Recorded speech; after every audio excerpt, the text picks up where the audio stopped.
Leader of the Opposition, Kemi Badenoch. Thank you, Mr. Speaker. At the CBI conference on Monday, the Chancellor said, and I quote, "I'm clear, I'm not coming back with more borrowing or more taxes." I know that telling the truth to this House is important to the Prime Minister.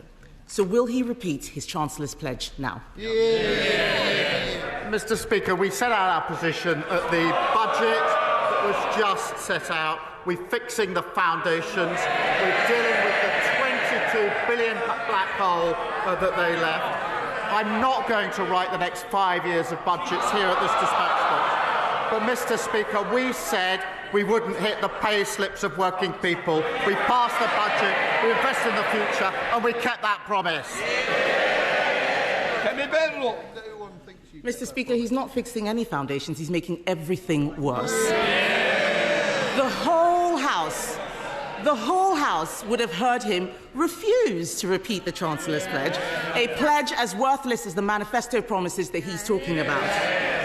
If he is fixing foundations, why is it that the PMI index shows that business confidence has crashed since the budget?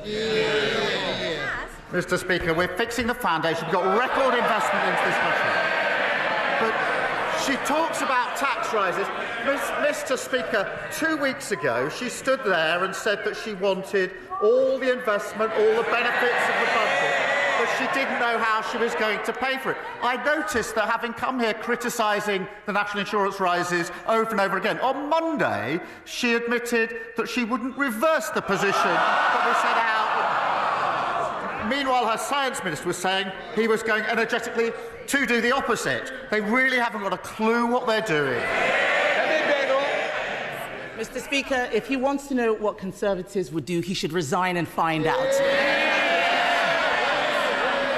Until then...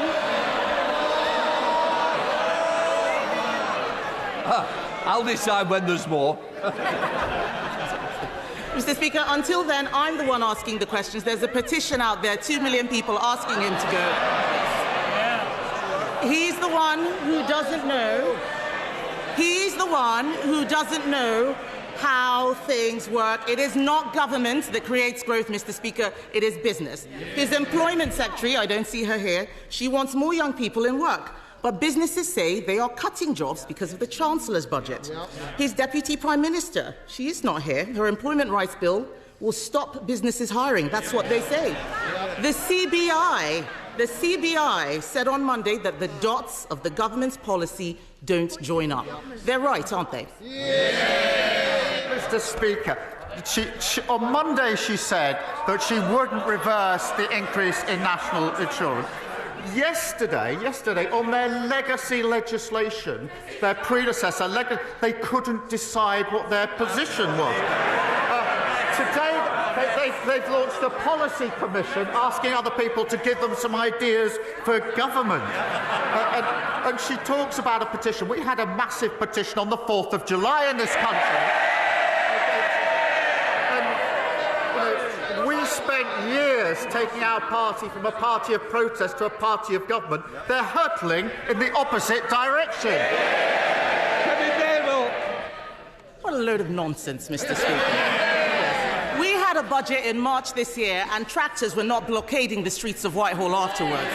So let me give him another example of a real business. Following his budget, the head of McVitie's has said that it has been harder to understand what the case for investment in the UK is. So while the Prime Minister has been hobnobbing in Brazil, businesses have been struggling to digest his budget. Isn't it the case, Mr. Speaker, that the Employment Rights Bill shows that it is not only the ginger nut that is causing him problems?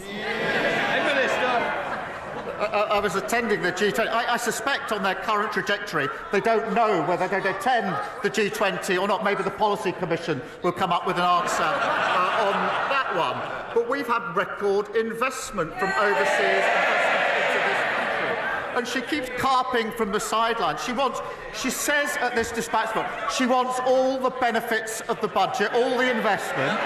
but she doesn't want to pay for any of it. Mr. Speaker, she's racked up £6.7 billion of unfunded commitments in just 3 weeks as leader of the opposition. So once it comes to the economy, we're the ones growing the economy.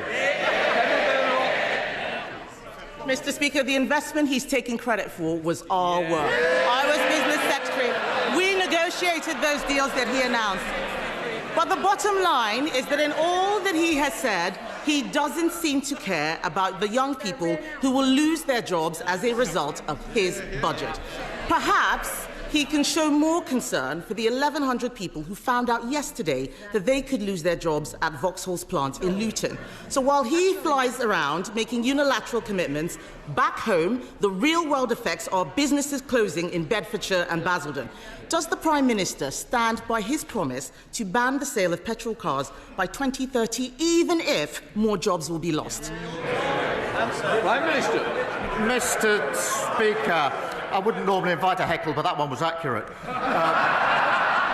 Mr. Speaker, the question of the position of jobs in Luton is a very serious one, and families and workers will be very worried, and we are obviously engaging with them. I would remind the Leader of the Opposition that the EV mandates that are an issue in this particular case were actually introduced by the last government.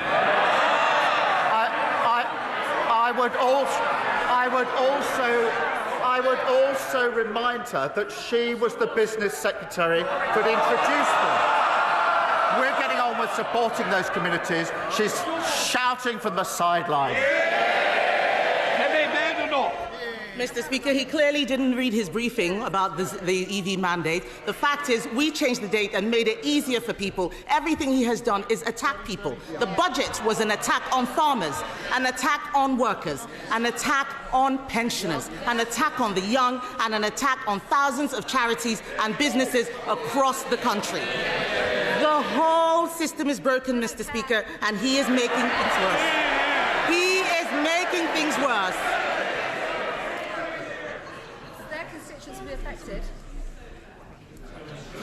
Mr. Speaker, he is making things worse. Everyone is unhappy. Isn't it a good thing that the Chancellor is an expert at customer complaints?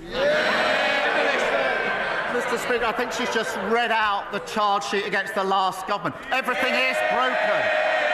And they come here every week with absolutely nothing to offer except complaints. Nothing constructive, no new ideas. They don't know what they're doing from one day to the next. Living in this fantasy world that everything was fine, apparently, for 14 years. Well, the country's fed up with those fantasies. They've got rid of those fantasies. We're going to take the hard decisions. They're jumping on every bandwagon that's passing. We're taking the country forward.